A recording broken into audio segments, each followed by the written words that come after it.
So tell us about your interview, because in September they closed the interview DV Lottery 2023, like to process DV Lottery 2023, September 7th, I believe. Yeah. They closed, and that was the last time they were issuing any visa. So if you were not issued a visa, that was gone.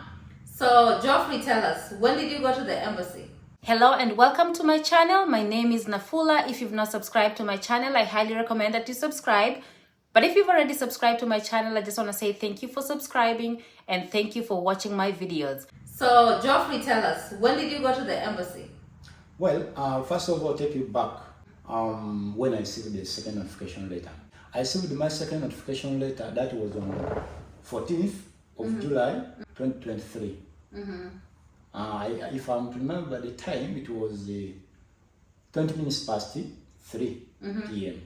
So my interview was to be on 1st of September 2023 at 15 minutes past 7 a.m. in Nairobi, Kenya.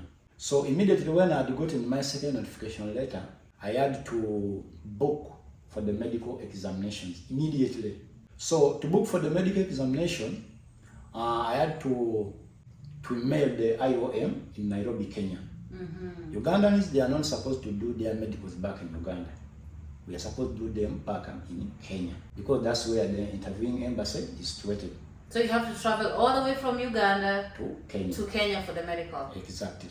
So to book for the medicals, I had to mail the IOM in Kenya, and when you are mailing them, you attach the documents as follows. That is the scanned copy of your biodata of the passport, the 2NL, that is the second notification letter that is sending you for the embassy interviews. Then you have to attach the 2NL, the copy of your passport, biodata. Then what else have I forgotten? But basically those are the most important, because they need to know, is it true that your interview has been scheduled by the US Embassy? Okay. Then they need to know the passport number, also your biodata, the names. Whether the names which are on the passport coincides with the names which are on the second notification letter. So when you mail them, it takes around 3 to 4 working days for those people to reply you back. So when they reply... So you send them through the email, correct? Yes. So when you mail them, it takes them around 3 to 4 working days. When I mean working days, I mean from Monday to Friday, excluding public holidays and weekends. So when I sent them the mail that was on 15th, the following day after receiving my 2NL. In July, I received the reply, I think it was around 20-something. So remember I sent the mail on weekend, that was the following day. Remember the 2NL, I got it on Friday. Then Saturday, I sent them the mail. So I had to wait till Sunday, Monday, Tuesday, Wednesday. I got the reply on Thursday, the following week. And when I got that email, they told me, the notification message there, it was like, you know, your medical interview appointment has been scheduled and will take place on 22nd of August at 7 sharp a.m. in Nairobi at IOM. Then they told me to go with the list of the documents which were included in that notification message. That was a whole sum amount of 63,000 Kenyan shilling. Wow. The passport, 3 recently taken passport size photos to the US standard. Then any copy of the immunization record, a copy of COVID-19 vaccination, then the Euro book. If you are not, you know, you can't cross the border if you are not vaccinated. So you need to go for the yellow fever vaccination. They can't allow you to cross the border if you don't have it. Okay. Yes. So when I received that message, I had to prepare for the medicals. So when my time of medicals almost approaching, I remember I traveled in Nairobi. It was on 18th of August 2023 for my medicals. My medicals were scheduled on 22nd of August 2023. But I had to travel like 3 days to the interview because I was going to use road transport. So you never know anything can happen on the way. The bus can break down and you wait for the mechanics to come and you put it right? So I had to travel like 3 days before. So on 18th, I went and booked a bus at Mashkul, there at Namaiva bus station. Those who live in Uganda, it is Namaiva bus station where you go and book for the buses which go to Nairobi. So I remember booking with Mashkul. I paid 80,000 Ugandan shilling for my journey to Nairobi. We started the journey, it was at 7. Then we went to Nairobi. I reached the following day at midday. Then I had to move to where I was going to stay as I'm waiting for my medicals. I moved away from Nairobi and I went and stayed in Kiambu County in a town council called Ruiru. For those who live in Kenya, they know Ruiru. But for Ugandans, I stayed in a county called Kiambu County in a town council called Ruiru. The reason as why I went there because I was looking for cheap, affordable accommodation. Because where I was staying, I was paying 1,000 Kenyan shillings per day. Wow. But back in Nairobi, the minimum you can pay per day is 3,000 Kenyan shillings. Wow. And remember, my interview was on 1st of September 2023. So I did not want to travel back after my medical to go and wait for my interview back in Uganda because anything could happen when I'm in Uganda. You know, anything can happen. You never know. They close the border and they stop you from going. And you remember your budget, it is not enough to cater for the flight to board direct from Entebbe International Airport to Jomo Kenyatta International Airport. So I had to stay in Nairobi, in Ruiru. When my date of medicals came, I went. I booked for the transport fare via Uber app. I remember I paid 2,500 Kenyan shilling from Ruiru to IOM in Gigili, in United Nations Avenue, Nairobi, Kenya. So I went through my medicals successfully. Then I went back. So I stayed there in Ruiru, waiting. Here comes 1st September 2023. I remember I reached at the embassy at 6:20 a.m. Very in the morning from Ruiru. Wow. You're on it. You arrived early so that you're not late for your interview. Exactly. My interview was at 7:15, but I arrived at embassy at exactly 6:20 a.m. From Ruiru. So when I arrived there, I found the security guards there. They asked me, when is your interview? I told them at 7:15 a.m. They told me, where is your 2NL and your passport? I handed over my 2NL and my passport. So they were arranging us in the queue following our time of interview. For those whose interview was at 8, they were put behind. For us who were, whose interviews were at 7:15, we were put in front of them. So we were there. Bags are not allowed. So I moved with my laptop and the bag. They told me the bags are not allowed. But there was a person who was there. There are people who do some kind of business, They say, we can keep for the bag, give us 500 Kenyan shilling. When we come back, we shall give it to you. Then I was like, okay, I have no option. I gave it in the bag, then I went inside. So I went through the first security check, the second security check, the third security check. So the third security check, that's where they need your DS260, the 2NL, then they give you like a sheet to fill in your details, like your name, your phone contact, your email, and case number.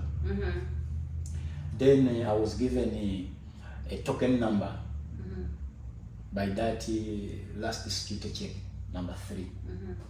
So I was told to go and sit on the side of the immigrants. Remember, at Nairobi there are 2 waiting areas. So there's non-immigrant and there's an immigrant. Yes. So for the immigrants, you sit on the left-hand side. For the non-immigrants, you sit on the right-hand side. So I was there sitting. But when I was given that token number, on top of it, I was also issued the cheat for arranging my documents following that cheat.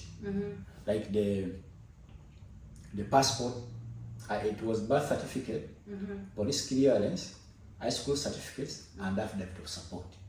I should arrange the photocopies and originals in that manner. So I arranged them as I'm waiting for my token number to be called. So I waited. So when time came, they called my token number. Okay. I remember it was 010. Token number 010. Please proceed to counter number 9. Wow. Deep now in you're my like, heart. okay, this is it. This is it. I remember what I said. I said, Jesus, you in me and I in you. Let's go and win. Then I marched. I was blessing this center. I was in my blue suit. I entered the embassy. So I opened, I entered, I went to counter number 9.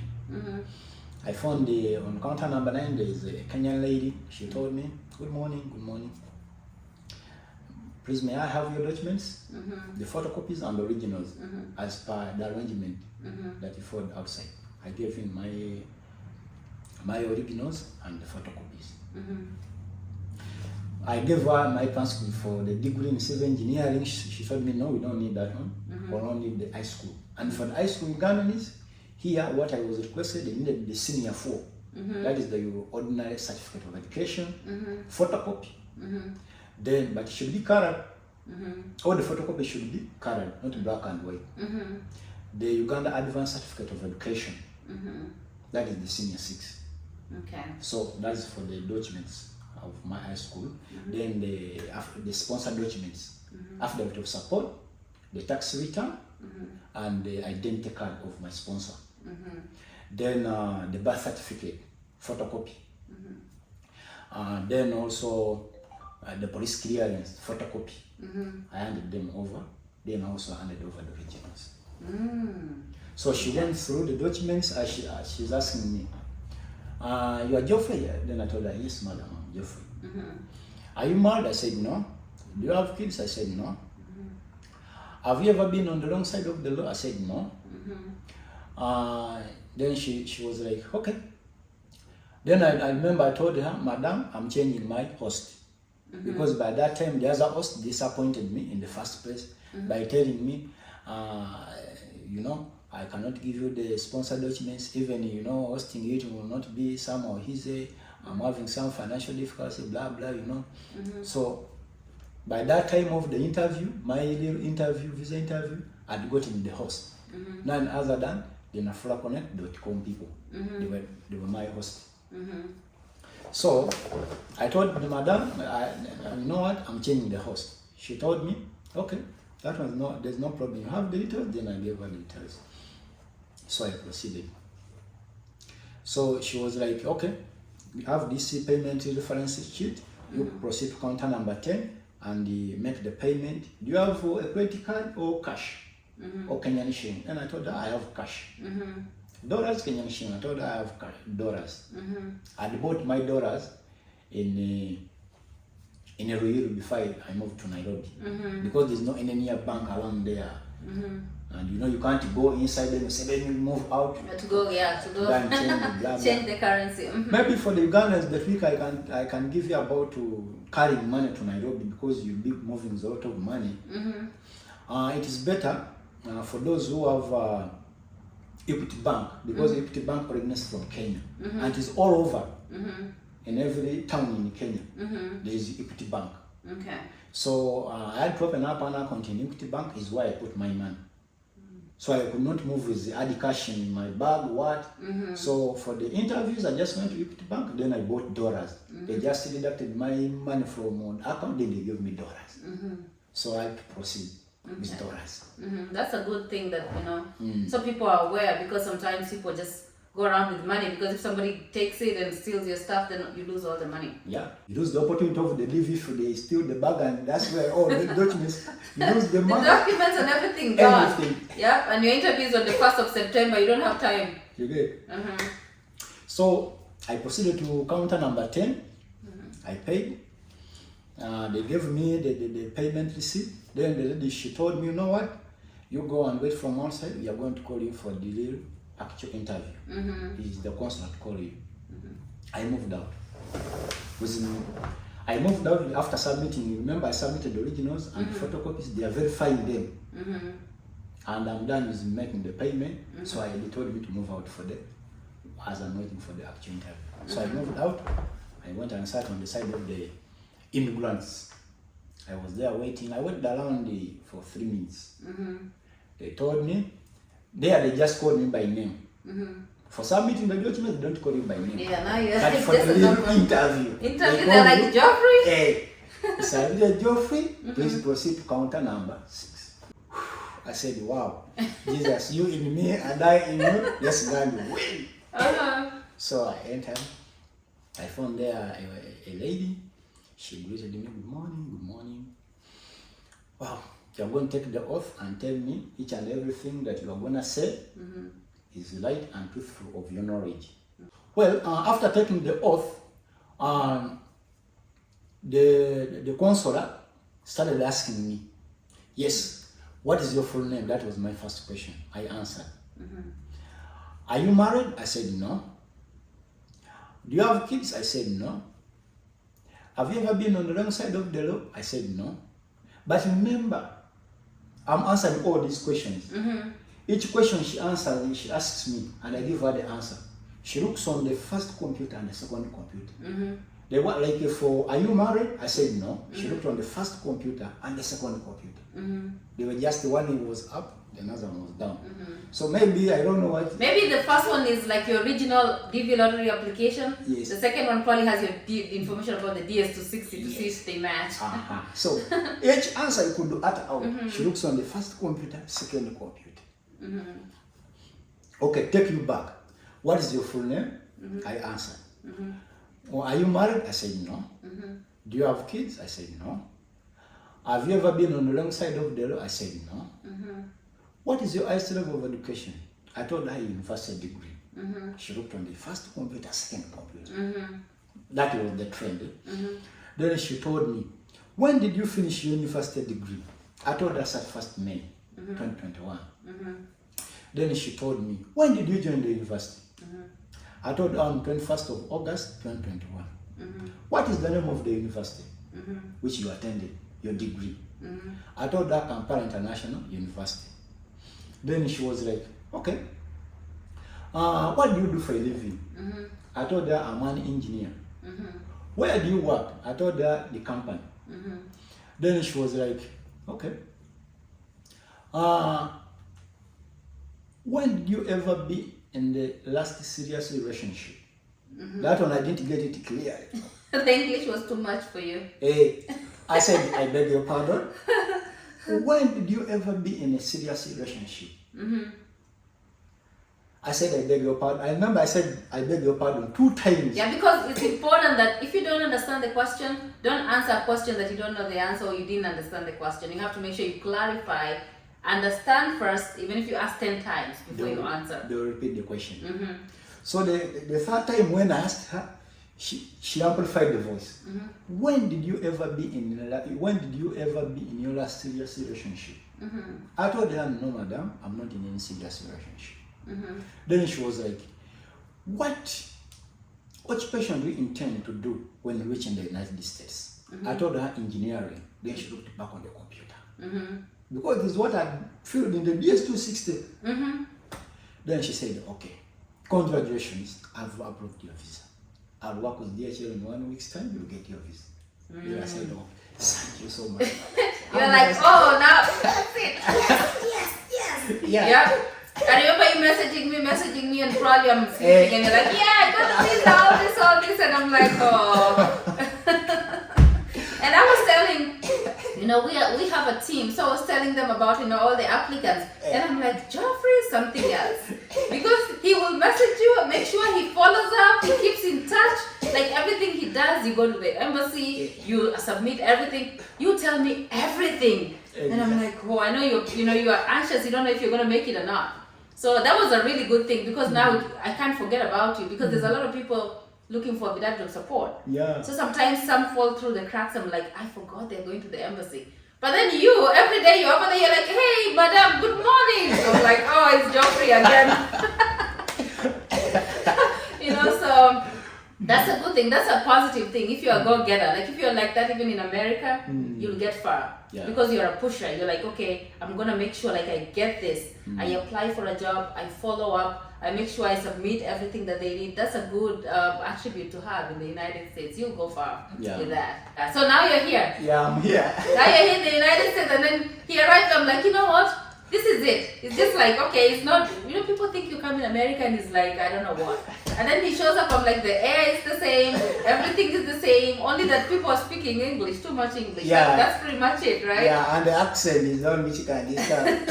It's a little bit, yeah, but then, you know, now this is the first day, so we'll be keeping tabs on you, interviews to see how you're doing. Yeah. Because we have other people, like Juma was on the show, we're going to meet him today. He was on the show last week, he's been here like 3 months, there's somebody who's been here 4 months, and you a day old. So they'll give you tips on what they did, you know, job-wise, how are they doing to survive, so that will be helpful. Okay.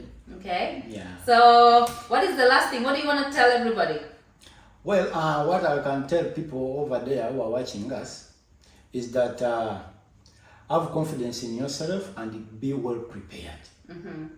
DV lottery is the easiest interview if you want to come to the US. Yep. As long as you are well prepared. And you don't lie. You A lot of don't things. lie. Don't lie. American Don't lie. people, they hate people who lie. If you say you're not married, keep that. Don't say I'm not married, then on the other side you say that I'm married. I'm married. You'll be creating problems for yourself. Yeah. So make sure the consistency from your application to your DS2. There's some things that you can change, like if you spell your name wrong, or maybe there's something that you put the wrong year of like something, you can change. But something like marriage, wrong eligibility, like saying something that, or maybe you say you have high school, you don't have high school. Things like that, like that's an automatic visa denial. So we have things that when sometimes you can make corrections and it's okay, acceptable, but there's some like if you make correction, automatic denial. Exactly. Thank you so much for being on the show and welcome to America. Thank you so much. Usually sometimes something looks so big and then when you get here in America, it's just another country. It looks different, people speak different, the culture is different, but it's just a part of the world, just like Uganda. So hopefully you make the best of it. Yeah, exactly. At least now my dream has been fulfilled by God. I thank the Almighty God because who am I to be chosen amongst the millions of people? Yeah. I remember DV2023 was not easy. It was not easy. Millions of people applied. Only 56 something got the visa. So. And very many people were disappointed. Who am I with a high case number to get the 2ML? Yeah. And what was your case number? It was 30,731. Yeah, 30,000. And like, because he's from Africa, especially East Africa, and the interview in Kenya, so 30,000 is a high number in Kenya. But then in other embassies that are doing very well, 30,000 probably is not a high case number because they got somebody with 50,000 a visa. Yeah. But then Nairobi Embassy, yeah, they need to do a better job hopefully this year because they kill so many people's dream. I had like somebody comment on my YouTube, they had like a case number of 42,000, which is not high. If they get 56,000 visas, the 42,000 will have gotten, you know, they got their 2NL, but then the embassy, they canceled all the interviews. So she lost out on that. So that's sad. So thank you for being here. We'll interview again, and it was nice talking to you. Thank you so much. Okay, thank you.